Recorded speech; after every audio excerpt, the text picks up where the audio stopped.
Hello, everyone. Welcome to the June iteration of our Catalyze webinar series. We are so glad that you're joining us today, and a special welcome to any new participants in the audience, as well as those who are potential Catalyze applicants. This is a great webinar to get your feet wet into our world of Catalyze, as this webinar will provide you with a solid understanding of the program, what translational projects we are best equipped to support, and give you a taste of the exciting resources available to our funded innovators that really make this program unique.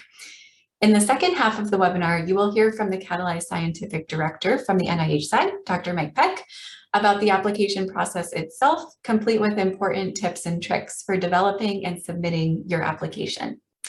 So speaking of the application, it is important for me to mention that we have an upcoming due date for Catalyze applications on July 21st, followed by another later in the year on November 21st.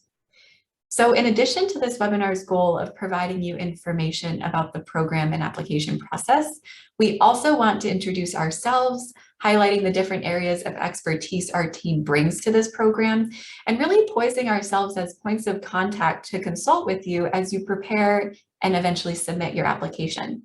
So with that, I would like to briefly introduce our speakers today. You will first hear from Diane Earp. She is a technical project lead from the Catalyze Coordinating Center, who will talk about the Catalyze program in general before zooming into the details of the support that she, along with our other technical project leads, provide to the Catalyze innovators and their teams. Next, members of the Catalyze Coordinating Center's Innovation Advisors team, Brailey, Faris, and Emily Vernon, will showcase their support by walking you through a few real-world cases where they have impacted the direction of Catalyze-funded projects.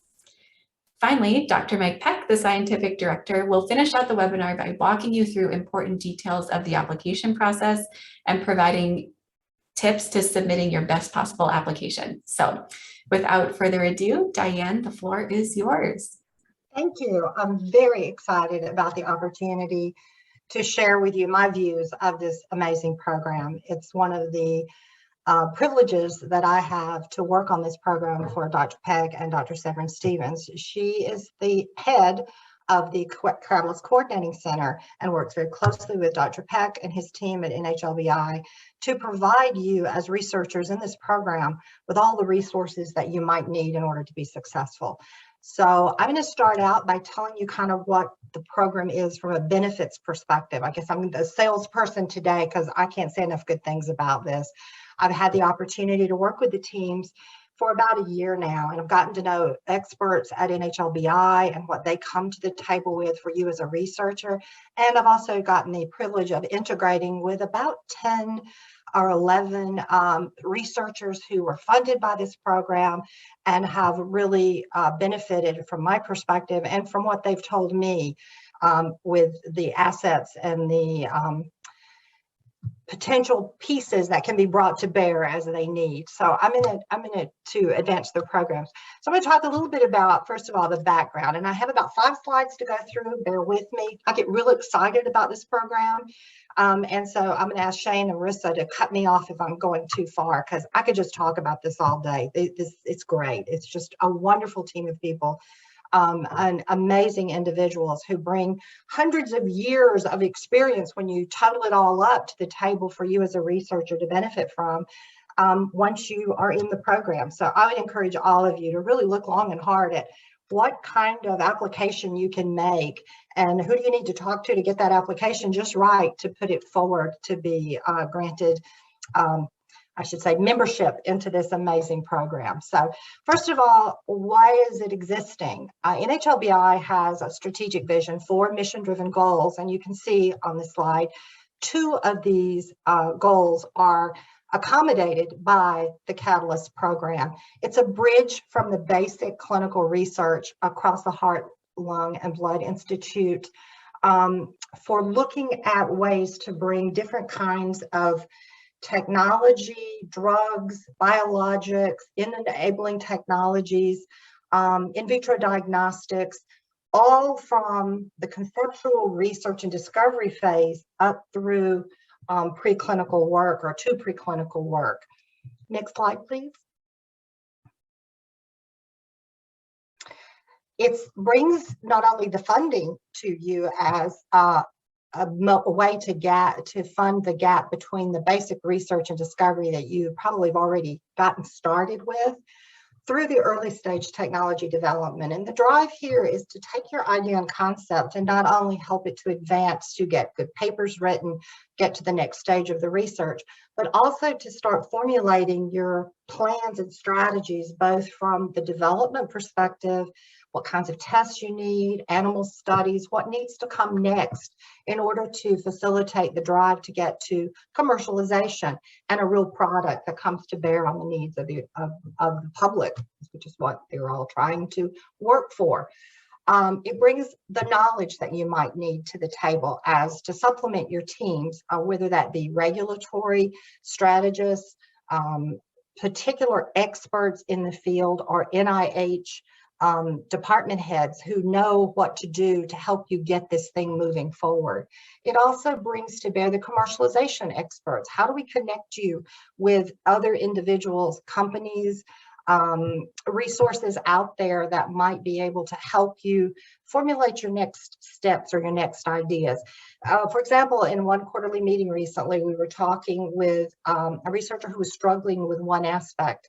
And we asked a couple of questions, and at the end, the answer was, hey, I hadn't thought of that. That's really great. Can you help us get this resource? Which we then set up a meeting with an industry expert to come in and talk through. That product is now being discussed in the very early stages for a company that may be purchasing their innovative idea right up front to partner with them. So we get to see some really amazing successes that go from an idea right up to now a company is ready to buy your idea and your research and move it forward with you, or take it from you and move it on. The goal, though, is to get to that product. Next slide, please.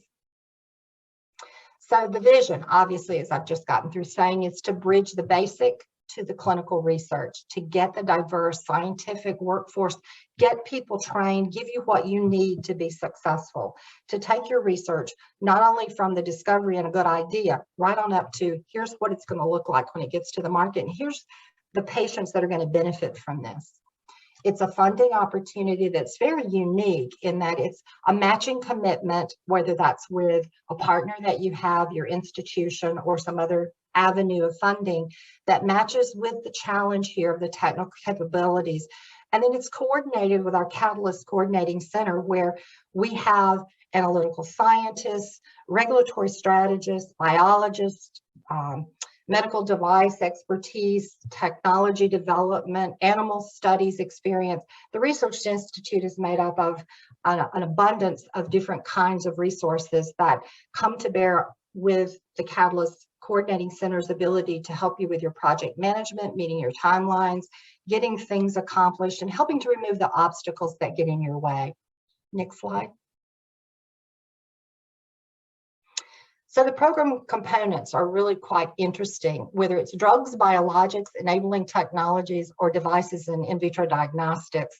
We have various pathways that we work through with you, and we give you the tools that we have developed and found a success pathway for from years and years of experience in working with large companies, small companies, and other researchers, as well as the resources and benefits of the NIH that Dr. Pieck brings to bear from NHLBI to help move things forward. The idea is to fast track your product definition, get you into preclinical work, and then moving forward towards your clinical goals to get these products to market. We have years and years of experience engaging with the Food and Drug Administration for knowing how to get your strategy designed so that from the very beginning, when you're doing your initial testing and design development, you're getting the right documentation and the right information to take it to the next phase. We see that long haul, and we show you how we have in our experiences learned to reduce that pathway's timeline and find innovative ways to address obstacles that get in your way for success. Next slide, please.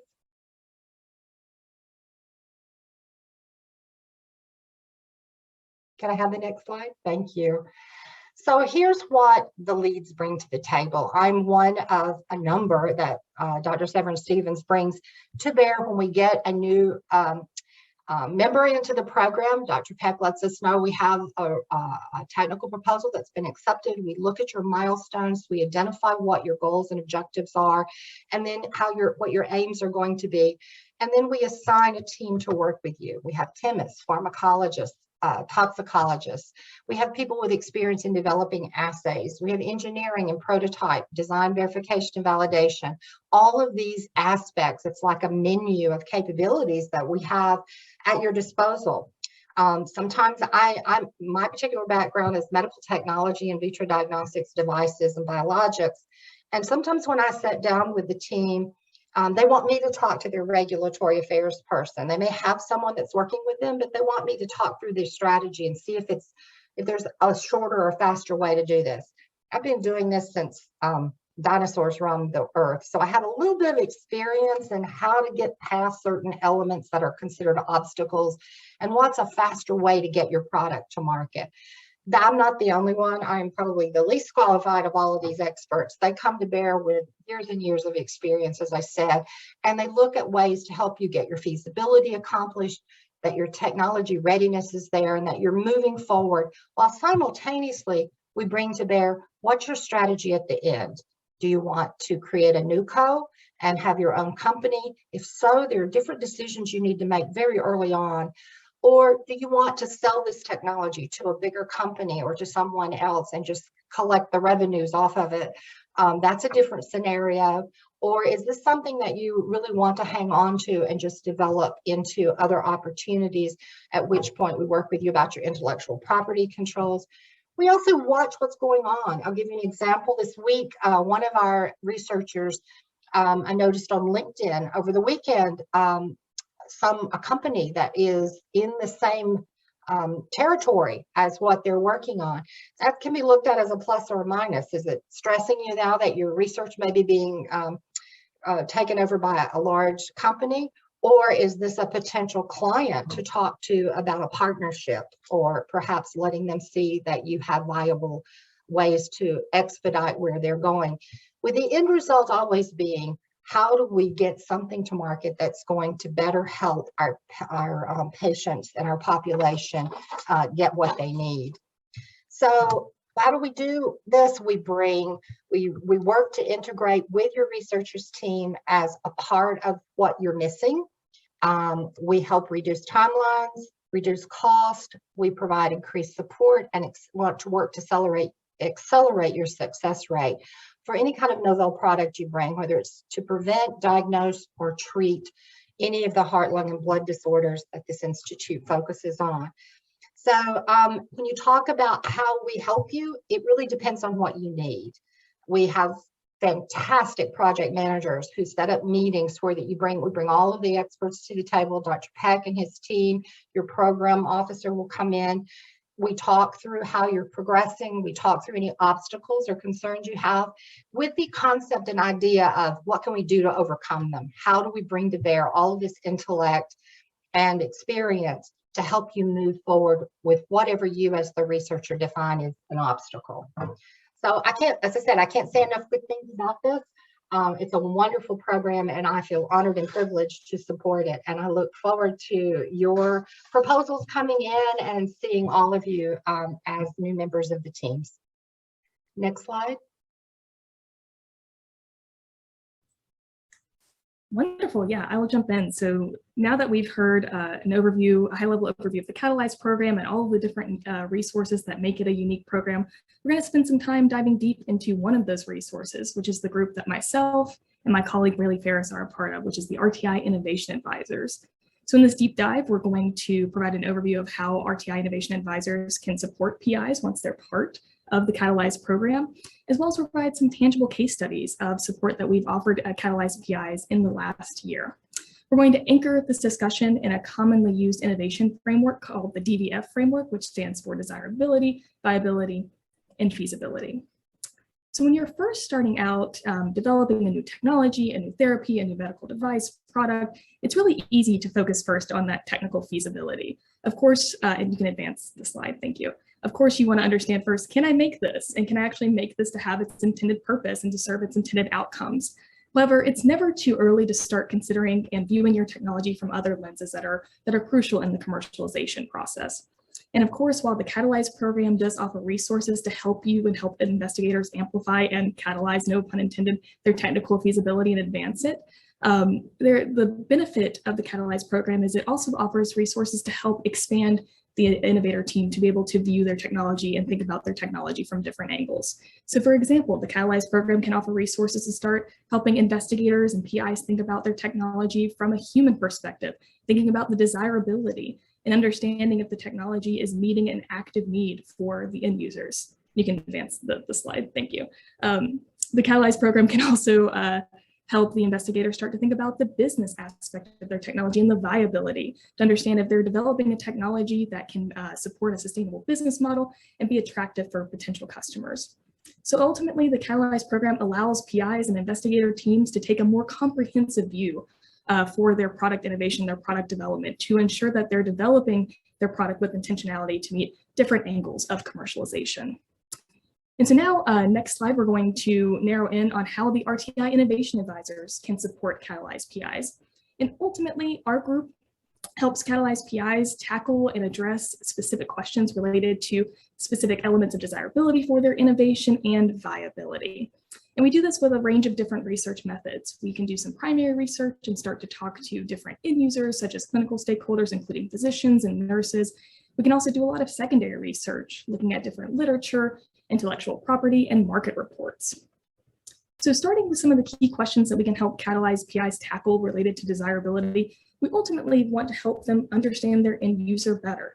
So we can help them refine their value proposition. Of course, they might have assumptions about the benefits that their end users might perceive. We can talk to the end users and understand, based on a technology description, what benefits do they perceive from the technology. We can also start to understand and parse apart what matters to end users, what elements and metrics are they looking for about a specific technology that will drive them to adopt or purchase a technology, as well as what elements would help an end user choose your product over the competition, other competing products, or the standard of care, current standard of care. And then finally, we can also help Catalyze PIs understand what are certain considerations or maybe barriers or hurdles that end users might raise that are relevant to the actual technology itself, or maybe just a reality of the target patient population, the community, that the PIs need to be aware of as they're developing their technology. Shifting to the viability side, of course, this is more related to the business aspects and elements of the technology. So first, we can help Catalyze PIs understand who their customer is and maybe expand that definition of their customer. Think about additional people along the value chains that could also be customers for their technology. And as we're thinking of these different customers and different customer types, we also will help the Catalyze PIs understand, what are the perceived benefits for those customers and how might you frame those benefits to ensure that you're proposing the right benefits for the right customers. Can also help the Catalyze PIs look at how big the market opportunity could be for their product and think about additional markets, additional applications, indications that they could pursue with their technology. And then finally, we can help the Catalyze PIs look beyond their end user, beyond their purchaser, beyond their customer, and think about the whole value chain of stakeholders that could be impacted by their technology or could have a stake in their technology, which can inform their partnering strategy and their customer strategy, just to name a few.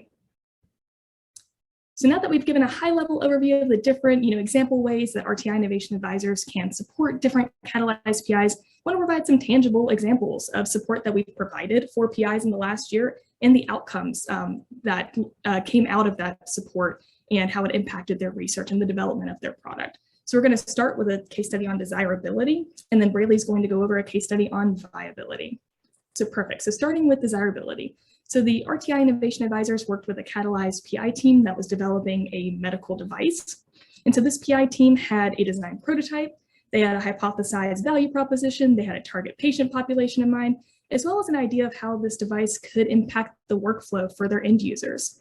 Interestingly enough, the innovator team did have a physician on their team that was caring for that target patient population day by day. So they thought they had a pretty good handle on all of the assumptions they were making related to the technology.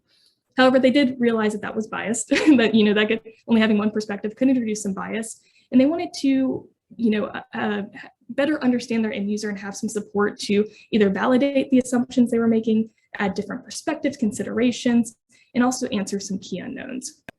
And so the RTI Innovation Advisors team met with the Catalyze PI team and understood first, those assumptions, the value proposition, all of the, the key unknowns that they might have. And then we collaboratively worked together with them to understand which end users, which clinical stakeholders we should interview to gain more information and additional perspectives on their technology. In RTI Innovation Advisors team then set out, we were able to conduct 11 different interviews with different end users, ranging from physicians to bedside nurses, to nurse practitioners, to even some clinical stakeholders that had an industry perspective as well. In these conversations, we wanted to understand what the perceived value that these end users had based on a non-disclosing description of the technology, how they could imagine this technology fitting in or disrupting their workflow, and then just think about any barriers or flags, for adoption.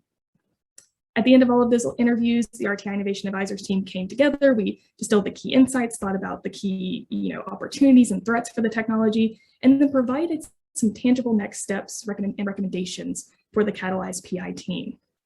And ultimately, the support led to a number of outcomes that really shaped the future direction of the development of the technology for the Catalyze PI team. So just to name some of those outcomes. First, we were able to provide the Catalyze PI team with the contact information of the end users that we had spoken to, so that way they could contact them again and have maybe more granular, more detailed, more confidential conversations and understand a little bit more about the perceived value and considerations for adoption. The end users also raised additional stakeholders that the Catalyze PI team should be aware of and should interview and could be impacted by the adoption of this device. And so they expanded kind of their end user pool with additional clinical stakeholders. We were also able to help the Catalyze PI team refine their value proposition. With some of the end users that we spoke to, they immediately understood the value of the device, were easily able to connect the value of the device to the outcomes for the patients. For some of the end users that we talked to, that took a little bit longer. And so it kind of indicated that education could be really important for adoption of this device. I also mentioned that the PI team had some assumptions on the target patient population. From our end user conversations, we heard some differing opinions about that actual target patient population. So we brought some considerations back to the Catalyze PI team where they could either expand or even narrow their target population. The end users also informed some design considerations that would help the adoption of the medical device into their workflow more easily, such as making the device wireless or Bluetooth to not add additional wires into an already wire-burdened hospital unit. We're also able to identify different champions of the device and some naysayers of the device. And so we also were able to provide recommendations on, for those naysayers, what evidence, what data would they need to be able to adopt this device and use it for their patients. And then finally, probably the most impactful outcome of this support was the fact that the end users raised a number of different design considerations around the design prototype that the inventor team had come up with, where some elements could be potentially detrimental to the target patient population, some elements could interfere with other devices that are in use currently in that target patient population. And so ultimately, all of those design considerations informed the innovator team that they needed to have an additional perspective and expert on their team. And so they sought to hire a design engineer. And so ultimately, this support allowed us to be able to validate, add additional considerations, perspectives to a lot of the assumptions that the innovator team was making, but also encourage the innovator team to add additional perspective to their team so that they would be able to design this device with intentionality to maximize the benefits for that target patient population and minimize the risks. And with that, I'll hand it off to Brailey to cover our viability case study. Wonderful. Thanks so much, Emily. I apologize for my voice. I'll just say that at the beginning. So as Emily said, as an example of viability support, the RTI Innovation Advisors helped to catalyze PI team that was building an innovative medical device to really help better understand their key ecosystem players and their potential partners. So this was primarily done through secondary research, whereas Emily's was primarily focused on that primary research. And ultimately, the secondary research was used to inform the Catalyze PI's team of their potential partnering strategy, both in the short term as well as in the future. So the innovator team had specific needs that they needed to hit in order to achieve their milestones. But because of the breadth of the medtech ecosystem as it was related to their device as well as their indication, the PI's team was not necessarily sure which ecosystem players to engage with, at what point in the development of their device these different players should be engaged with, and how to approach each engagement for those different players.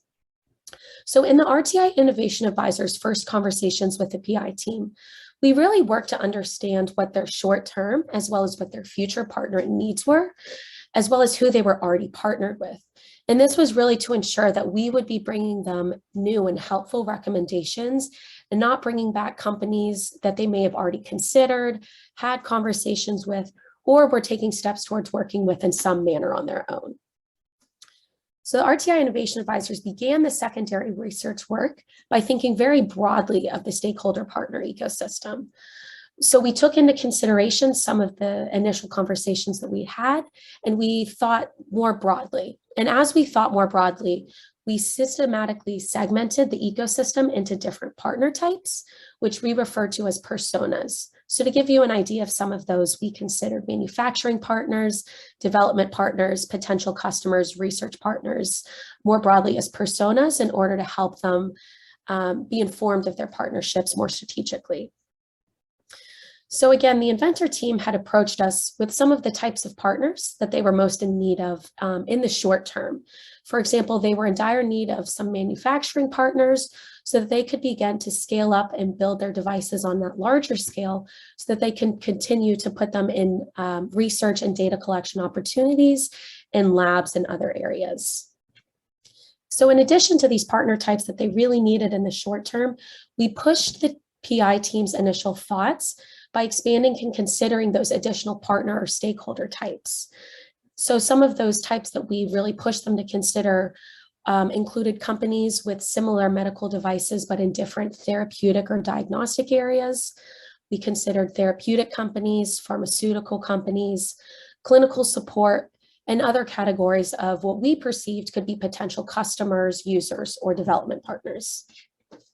We then took these broad recommendations and thoughts back to the PI team, and we had a conversation that was really grounded in their strategic goals and asked them to prioritize the ecosystem players that they thought would be most important for us to explore more and identify more companies in the space. Ultimately, the support that we provided had a variety of outcomes for the innovators team. And this included tangible recommendations as to the partnering types that they needed to pursue and how to engage with each type. We provided back to the innovators team the partner personas of how we considered and broke down the ecosystem. And within each persona, we gave them recommendations for companies that were used to inform both their short-term and future partnering strategies. With the short-term recommendations, we really focused on identifying startups and small to medium-sized companies with the thought that these companies would be very open to potential strategic partnerships for development or collaboration opportunities. We also provided some larger companies to consider that would be really important in the future as the team continued to refine their device and work through those trials to ultimately begin to reach the market with the device and start to find those customers or those end users. Another outcome of this research provided to the team was information for initial points of contact for each profiled company. And this really helped to provide the Catalyze PI team guidance on who might be those best first conversations within each company and why those would be the best first conversations. Ultimately, as a result of these recommendations, the inventors team was able to refine their short-term and long-term partnering strategies and really began to consider other stakeholders that were not initially in their perspective and in their strategy.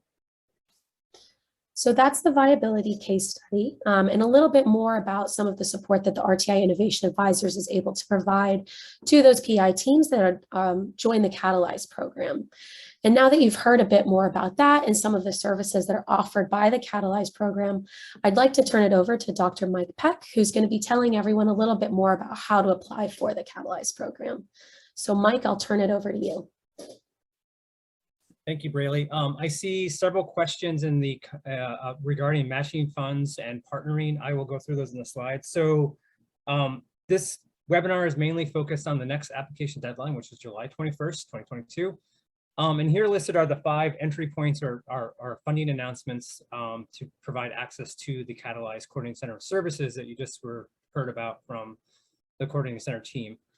So just up front, this program is open to all US-based academic institutions listed at the bottom. It doesn't have the requirements similar to the SBR or STTR program, for example. So hopefully what you took away from the first part of this webinar is that this Catalyze program is not your average NIH grant. We're trying to do things a little bit differently to help you succeed or come to that technical failure faster sometimes so that you can start over again, right? So next slide. So as part of this deal of getting access to the awesome coordinating center expertise, it is a very different culture change from your average grant, as I said, and also very different from hypothesis-driven research. And part of the expectations for you, the awardee, is that we expect from you to become, we are an extension of your team for the most part, but we also want regular updates on your project so that we can assess independently technical risk, project risk, and help you accordingly. So this all begins right after the peer review, and we've decided from the program side to fund you. We huddle together with our technical experts and take a look at the peer review summary statements, but then also kind of right size. Oftentimes, applicants are overly optimistic with what they can achieve with the limited times of funding or time.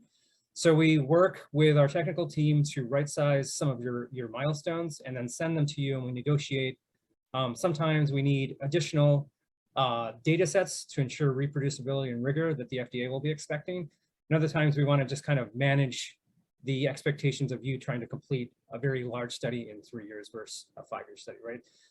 Following that, we have a kickoff meeting where you give us any updates from time of application to the time of award. Usually that's about 9 months. And then after that, we develop a product development plan in collaboration with you. It becomes a living document and has all of your milestones, some of the information on commercial potential that the Innovation Advisors give feedback on.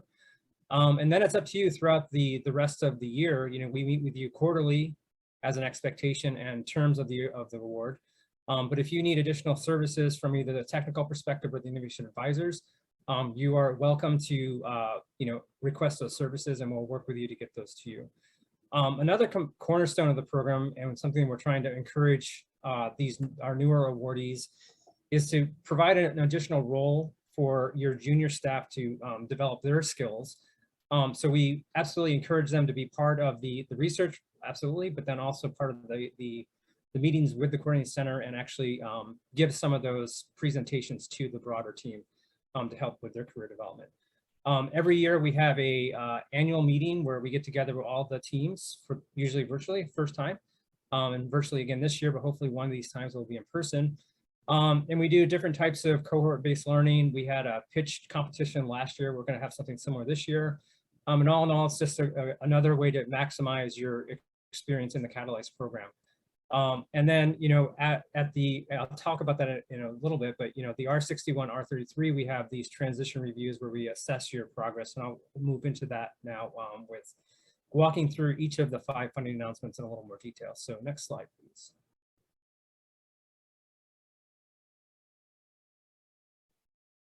Next slide, please. There we go. Okay, so the Enabling Technology Transformative Platform funding announcement is a R33 mechanism providing 2 years of funding. The budget, the direct costs are listed to the left there. And this is for platform type technologies that may or may not have a direct indication in the heart, lung, and blood space, but should they be developed, can open up a field for others to do research, or you could then come back with this platform technology and demonstrate it in a specific disease area. Key to this funding announcement is that you need to have the feasibility already established, and you need to demonstrate that with some preliminary data and some additional information we asked for listed at the bottom of these slides. So an example of this is, we have an investigator now who's developing a glycomics assay. So it's an AI-based, interrogation of a series of glycomic molecules and trying to identify early screening diagnosis for risk factors related to heart disease. And others are, like a tissue chip for a rare disease that we also like, fibrosis. So it's a full span, and if you don't know, you should just connect with us, the NHLBI, and we'll help steer you either toward one of the more drug or therapeutic or device type applications, or if it is truly a platform technology, we would encourage you to come through this program. Next slide, please.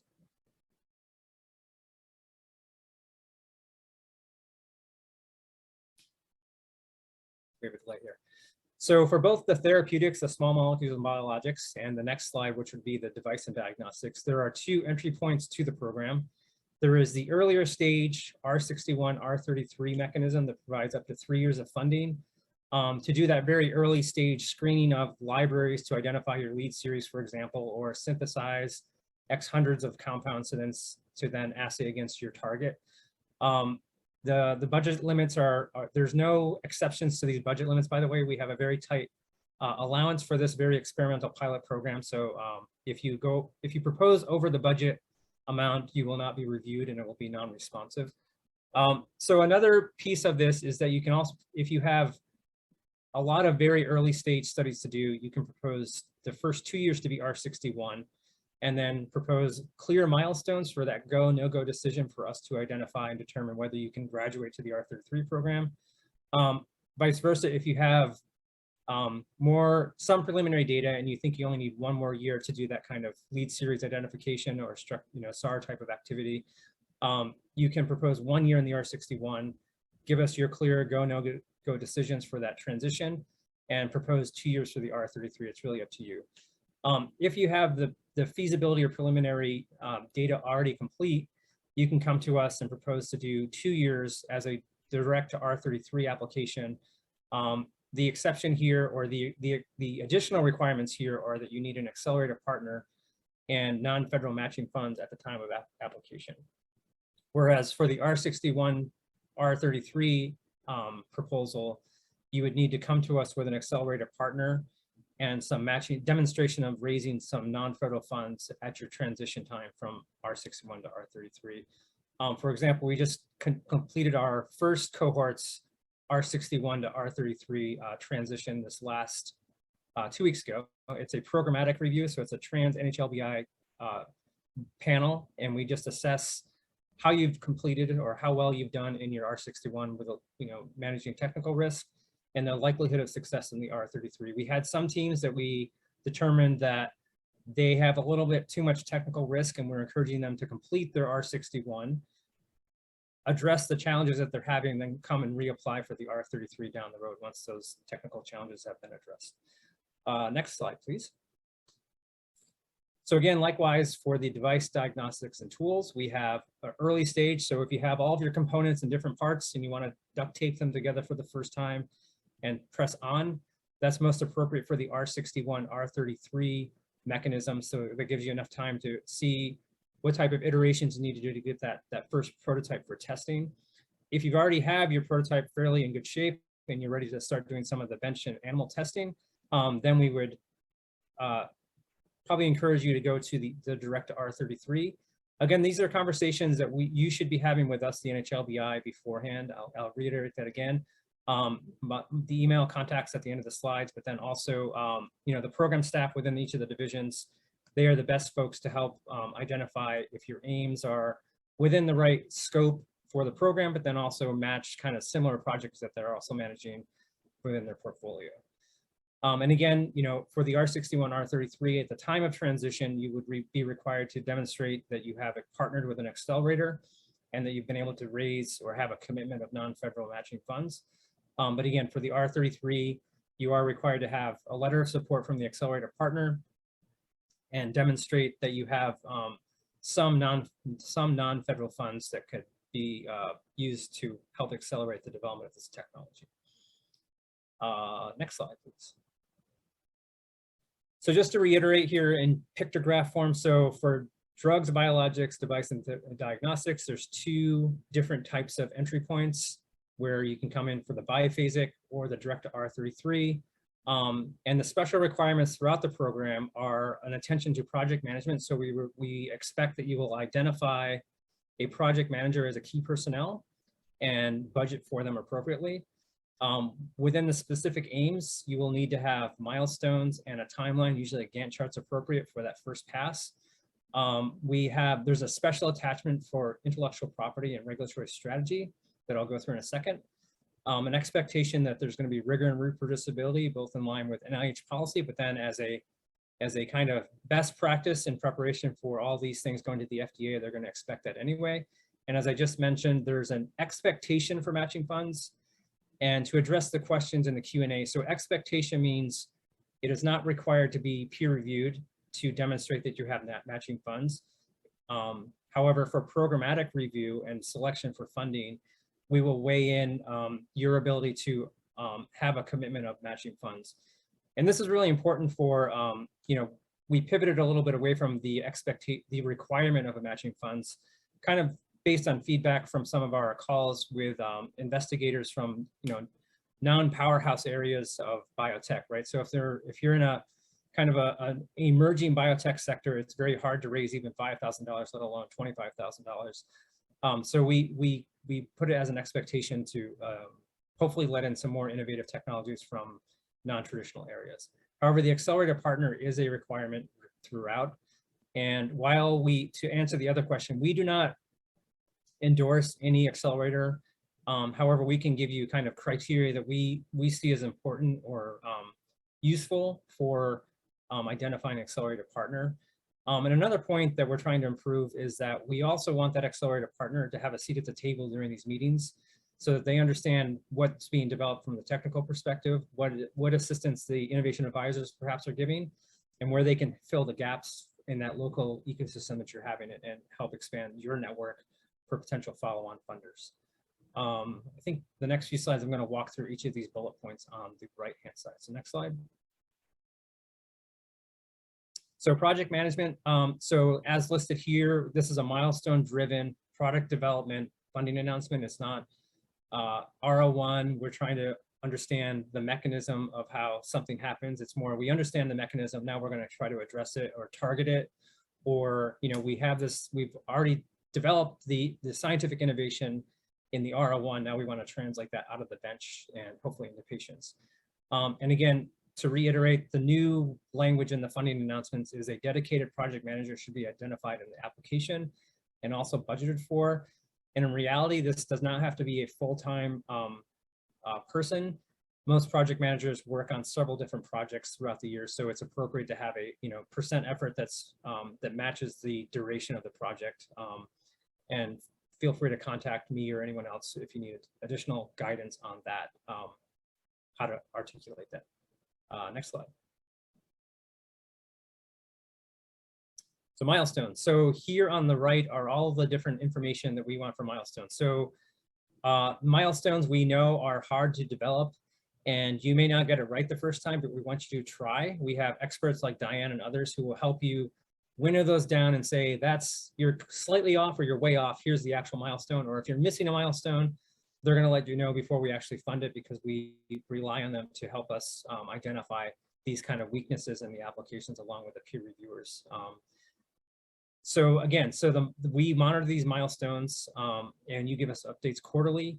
We may, based on your performance or technical risk or challenges with the milestones, we may sometimes restrict funds for the next year until you're able to achieve that milestone.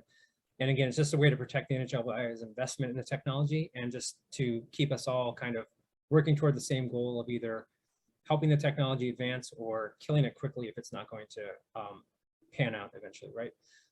So again, a Gantt chart or some other type of pictorial way of showing your milestones throughout the grant. Each specific aim should at least have one milestone to indicate that you're making positive progress toward that specific aim. And down on the left is a link to NINS, one of the sister institutes here, who has a great description of milestones that we use for this program as well. Next slide. So also unique to this program is that, we understand from speaking to investors that if you don't have intellectual property associated with your innovation, there's no way that that can be a commercial product because no one's going to want to invest in it. So in that in line, we expect that you will have and required actually is a second attachment for your intellectual property strategy, but then also your regulatory strategy. We also understand that a lot of the technologies are very early, so there may not be IP associated with the technology yet. So in that case, the best statement would be, you've spoken to your tech transfer office if you're at a university, and you have a strategy in place to protect any IP that comes out of this program. Likewise, with your regulatory strategy, if it's a device, it's going to go to a certain part of the FDA. That's and you're early, that's probably all you need to do. If you know it's going to be 510K versus another type of pathway, you can indicate that and reference why you think that way. And again, this is to push you as the applicant and future investigator to understand that we are serious about this IP and regulatory component, and it's actually a very essential component of this program and your success getting it into patients and into the hospitals. Next slide, please. So again, the NIH is doubling down on rigor and reproducibility. And similarly for the regulatory component, we've had at least 2 projects so far where our technical experts identified gaps in the reproducibility of the approach the investigator had taken that the peer reviewers didn't quite capture. So we worked with the investigator to change the milestones and aims to incorporate that additional key step early on in the program so that they won't have those issues when they go to the FDA, hopefully down the road, and they have this nice reproducible data demonstrated through this program. Next slide, please. So as I mentioned, there is a requirement for the accelerator partner, and the idea to have an accelerator partner is we know that you, the investigator, the majority of our investigators are from academia, or it's about 60-40%, 60% academia, university-based, 40% are usually small businesses. And this accelerator partner, as defined, is someone who provides some sort of business skills and support staff to help you, the scientists, develop your project in your local region. And importantly, they can help, leverage their networks to help you identify future partners or even key opinion leaders to help you guide the development of your technology. And again, we don't necessarily endorse any type of accelerator, but we have a few that we know are working with us already.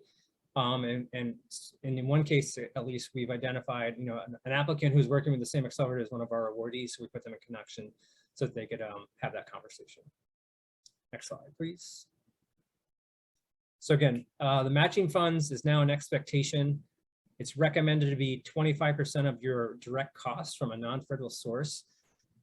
Evidence of the match, as it's listed here, or evidence of fundraising is expected at the time of transition to the R33 or as you're applying to the R33. And importantly, for the enabling technology transformative platforms, because these are so somewhat early, we don't require the matching funds for that or expect any type of non-federal match for the enabling technology transformative platforms. Next slide, please. So here are some examples of matching funding sources. The majority of our investigators, their university has a venture arm and they've been providing some of those matching funds. However, in-kind contributions, like say some sort of CRO is going to do a study for you, that does not fulfill this requirement, but is definitely encouraged.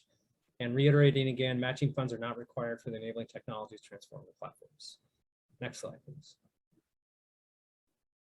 So the next several are just going to be checklists of the special requirements. And again, this slide deck will be, you'll be able to download it later this week or early next week from the website so that you have this as you're crafting your application. So unique to the enabling technology transformative platform listed here, you need preliminary data to demonstrate the basic feasibility. Described in the funding announcement are a section titled performance measures. So just follow the directions in the RFA of what are the performance measures that are incorporated with your future technology. The milestones are going to describe how you're going to achieve those performance measures based on the specific aims. Again, you're going to have a project manager described in the biosketch and then also budgeted for. And then important for this one is how your platform technology is going to impact the heart, lung, and blood sleep research and clinical practice space. And that's your sales pitch of why your platform technology is going to wow us all with the next generation of some sort of therapeutic device or technology to help us address the broad scope of heart, lung, blood, sleep diseases and research. Next slide, please. I'm going to pick up the pace a little bit here. All right, so just to reiterate, for the R61, R33, again, project management, you need milestones for both the R61 phase, but then the R33 phase.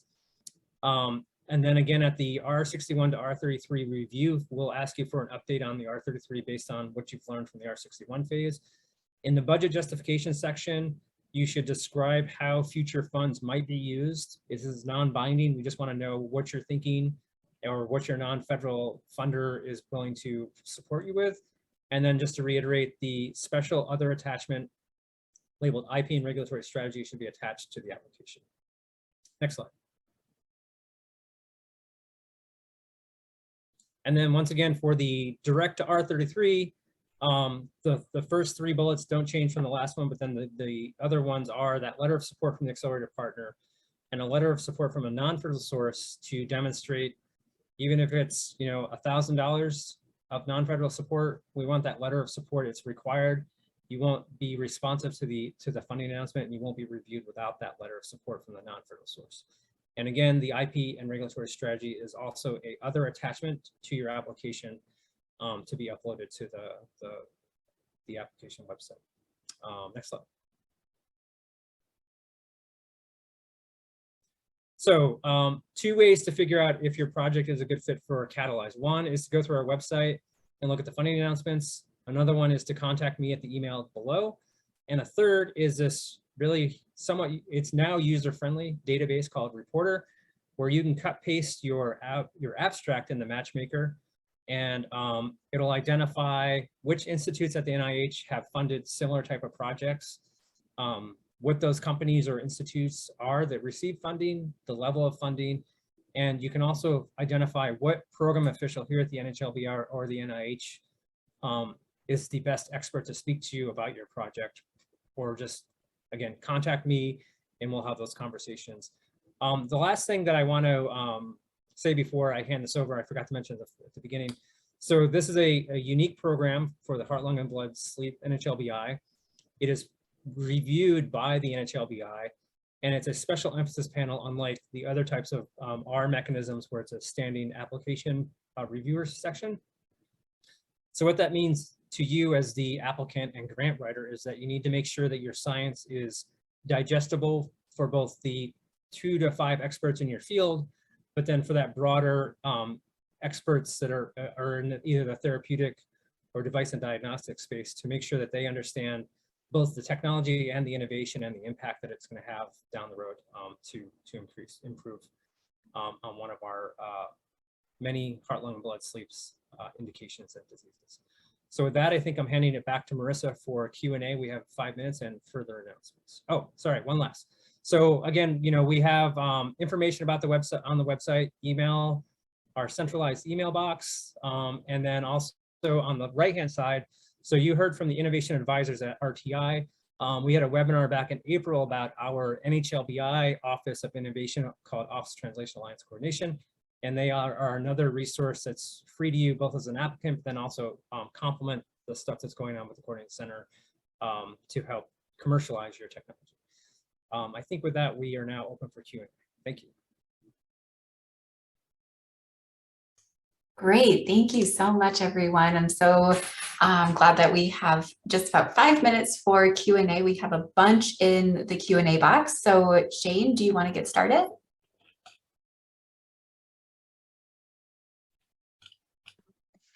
I can too. The first question is, how is the Catalyze program different from a phase 2 STTR? Is it only difference between having or not having an accelerator partner? So it's different in several different ways. So no clinical trials are allowed in the Catalyze program, whereas STTR, you can propose clinical trials. 2, there's no expectation of where you do the work. So STTR, you know, a certain percentage has to be done with a small business, a certain percentage has to be done by the nonprofit institution, the academic institution, and the primary investigator is required to be either at one or both associated with the company.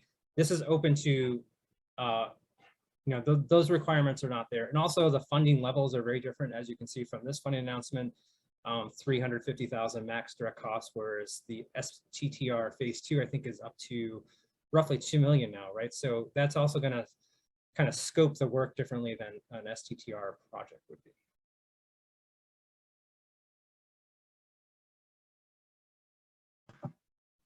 Great, thank you so much. Our next question is, can an international company be a partner with a U.S. academic institution in the program? Can international companies receive sub-award funding from Catalyze? So again, the answer is yes, with appropriate documentation and approval through the State Department. And another differentiator between the small business program, SBI or STTR, where it's very hard to propose work with a foreign component.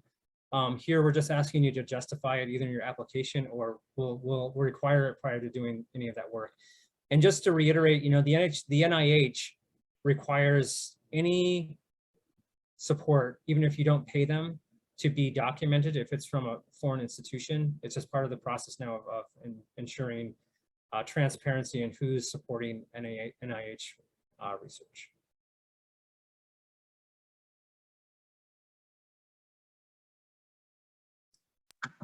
Great, thanks so much, Mike. We have a few more minutes to answer a couple more questions. Next one is, to access Catalyze, do I need a R33 already awarded? So specifically to access Catalyze, you need to apply to one of the 5 funding announcements that I just went through and receive funding from the NHLBI, and then you become part of Catalyze. Catalyze Coordinating Center is run by RTI. So if you've identified services from RTI spoken about today, or you know of other services, that can be outside of the NHLBI's interaction with you, if that's what the question is.